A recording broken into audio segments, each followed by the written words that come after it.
Hi, I'm Lucas, And I'm Brian. and this is the Quacks Podcast.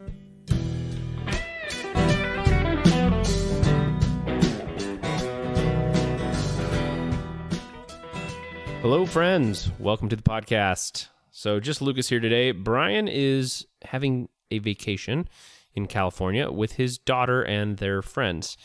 So, good luck to him right now with a teenage daughter. Anyway, it's just going to be me today. I'm going to talk about Turkey Tail. I'm going to be talking about some news articles. And so let's jump. Well, before we jump right in, there was something I saw that I wanted to chat about real quick. Apparently, Merkala, which is a great website for news, always very well sourced. I think it's been out for over 15 years. Apparently, Google, in their June 2019 update, which took effect on June 3rd, they have effectively removed Merkala.com from Google search results. So when you're going to enter a health-related search term into Google, you'll no longer find Merkala.com articles in the search results. The only way to locate Merkala articles is going to be by adding Merkala.com to the search words in questions. So, I don't know, that's pretty crappy, to have Google be censoring them. And I don't think they're censoring, I don't think it's just Google. I think it's also Facebook, YouTube. One of the primary sources of Google's quality raters are instructed to use Wikipedia when they're assessing the expertise or authoritativeness or trustworthiness of an author or site. And Wikipedia is censoring information and crafting narratives to benefit certain groups, and it's just kind of a mess. So anyway, natural health stuff out there is a little bit under attack, which is a little concerning. But yes, we're going to keep pushing through, I suppose. With that said, this week we're going to talk about turkey tail, which is a mushroom. And you might have also heard of it by its more scientific name. It's called Coriolus versicolor. And I want to talk about this mushroom because it's pretty interesting. It's very recognizable. It grows on trees in these little rings that look a lot like a turkey tail, which is where it gets its name. And the mushrooms have been used throughout history with evidence of their use in China during the Ming Dynasty in the 15th century. So they've been around for a while. Now, usually these mushrooms, they're used in a hot water extract, and they're usually used for the immune system, like mostly colds and flus. However, they're a lot more dynamic than that. They really have a wide range of benefits that I want to talk about today. So if you were interested, you could actually eat turkey tail mushrooms if you wanted, but they're apparently pretty chewy. So most go for the capsules or the powder. All right, so just kind of like a brief overview. They have a good amount of nutrients in them, the turkey tail. They're a great source of potassium, as well as like riboflavin, which is vitamin B2, niacin, which is B3. It's also very high in pantothenic acid, phosphorus, copper. So it's got some good nutrients in it. And for cancer, that's where I think it's really interesting, how turkey tail is used. And it's used so much in the treatment of cancer in Japan and China. And I really think the Asian countries, they're a little more up to date with the use of mushrooms medicinally. While, we're in the U.S., we're kind of lagging behind. And it makes sense because the use of mushrooms, it's a very cultural thing in Japan and China. So there was a meta-study in Asian countries. They looked at 12 different clinical trials that used turkey tail alongside traditional therapies like chemotherapy. So 12 different clinical trials and a meta-study, that's a good amount of evidence. And the meta-study found that on average, using turkey tail provided a 9% reduction in 5-year mortality among patients. Now you might be thinking 9% over 5 years, that's not that much, 9 or 10%. But if you think about it, that's one additional person alive after 5 years for every 11 people treated. Every year in America, at least 1.7 million people are diagnosed with cancer. So when you think about the numbers, you're starting to see that it's actually hundreds of thousands, millions of people that would be alive who wouldn't be after you start adding the numbers up. And the cancers where this was most apparent were breast cancer, gastric cancer, and colorectal cancer. and it was least effective in esophageal cancer and nasopharyngeal carcinoma, which is, I guess it's a cancer of the head and neck. It starts in the upper part of your throat behind your nose. The things I look up, right?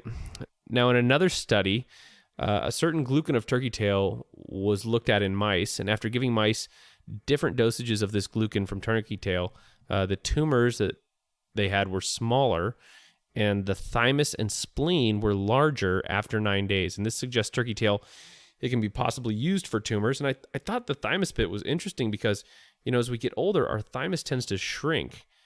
One of the signs of aging is that your thymus basically disappears. But the thymus does a lot of really cool things. It's located right in your heart region, and it's a crucial gland in your immune system. So I thought it was kind of cool that this turkey tail was almost anti-aging for that gland. And really, the reason I'm talking about this stuff, the reason I want you guys to know about turkey tail is most people are going to have someone they know diagnosed with cancer at some point in their life. And, this is really big in Japan and China for obvious reasons. They've done the research. They've shown that, it increases the chance of living after 5 years. And so I just want you to kind of have this in your back pocket, because all around the world, there's different lobby groups. The FDA is different than the regulations in other places. And so everybody in the whole world is kind of speaking a different health language. The way they do things in Europe is different than how they do things here in America. And because of the internet, it's so global, we can get all the different benefits from all these different countries and combine them for ourselves. So anyway, going on, the next study looked at cancer in dogs. Same story. They found that when they used turkey tail, the cancer metastasized slower. Their survival times were longer. And then lastly, this was really cool. There was this awesome case study of an 83-year-old woman with advanced metastatic inflammatory breast cancer. And she took turkey tail at 4 grams twice daily, so total of 8 grams a day. And combined with Taxol and Herceptin chemotherapy, she was alive 3.5 years later at 87. And this case study was from a while ago, so I don't think she's still alive. I mean, she could be, but it's nice to have a real flesh and blood case where someone lives longer than they quote unquote should. I think that's pretty cool. Now, aside from cancer, there is a pretty amazing study, although it's only on around 60 people. And these people, they tested positive for HPV in the mouth. And they split them up into 2 groups. One group got a mushroom blend containing reishi and turkey tail. Reishi is another mushroom, and the other group got the standard therapy. And the group getting the standard therapy had a 5% response rate, so basically nothing. It did not help them. But the group getting the mushroom blend had an 88% clearance rate over 2 months, so super high. And I love studies like this that show such a drastic effect. I think that's awesome. So if you go to Amazon, you can actually look at different mushrooms and you can look at their feedback. And one of the things I looked at was AHCC, which is very similar to turkey tail. And in the feedback, the HPV clearance, it was awesome. Most of the people reviewing it, they're women who, they get an abnormal pap smear, or they have HPV. And a lot of them talked about, getting rid of dysplasia and all that stuff. So really, really positive there for that. And lastly, there was a study on type 2 diabetic mice. It showed that an extract of turkey tail had a very strong anti-diabetic effect that lowered insulin resistance. So I decided to test this out personally, and I can attest that my blood sugars were lower while I was taking turkey tail. Now, I'm not a type 2 diabetic. I'm a type 1 diabetic. That's a little bit different. You get diagnosed when you're young, and it's an autoimmune disease, but, it brings blood sugar down, so that is true. Now, as far as which one to take, how much to take, studies show that you can take up to 9 grams per day. Seems like in cancer, it's usually 4 to 8 grams. The only I looked for side effects. The only side effect I really found was that it may darken your fingernails and stool.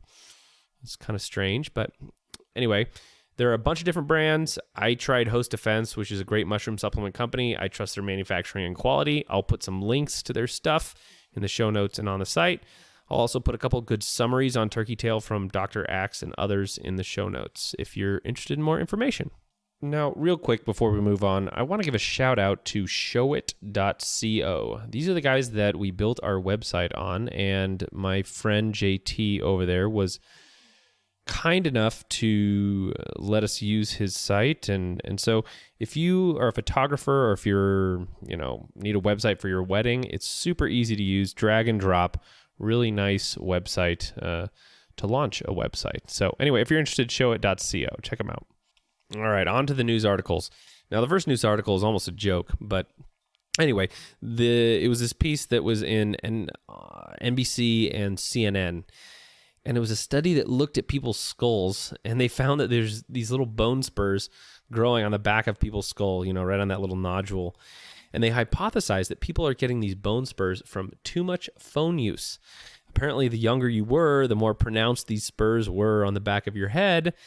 And so they thought, well, it's because people have their head down looking at their phone. I don't even know. Anyway, there was trouble with the study. I guess one of the authors, they had a financial conflict of interest. It was a weird conflict, too. It was like he sold pillows that were good for chiropractic care or something like that. And so they said that was a financial conflict of interest because somehow that was going to help with these bone spurs. I don't even know. But anyway, that was one of the bad things about the study. And then there was actually the fact that they didn't measure the bone spurs and the amount of time that people spent looking at their phone. The link was just hypothesized, because we're not supposed to have these little horns in the back of our head, but they're showing up more and more. So anyway, that's an interesting little article. You can check it out, NBC or CNN. I'll put the links in there. I just thought that was too funny not to mention. And then lastly, cool article on Merkala's website about sleep. Kind of ties in with last week's topic a little bit. So in a recent study published in Diabetes Care, funded by the National Heart, Lung, and Blood Institute, they looked at not just the amount of sleep you got, but the regularity of sleep.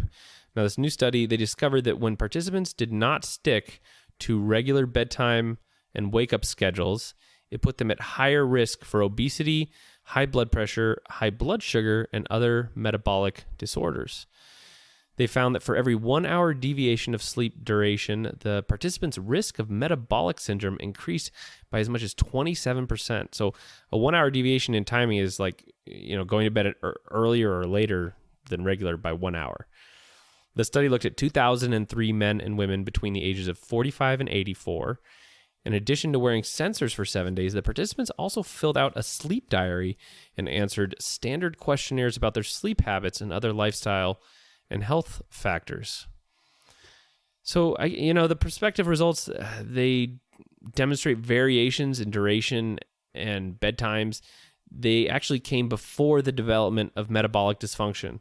So that provides evidence for a causal link between like a regular sleep and metabolic disorders.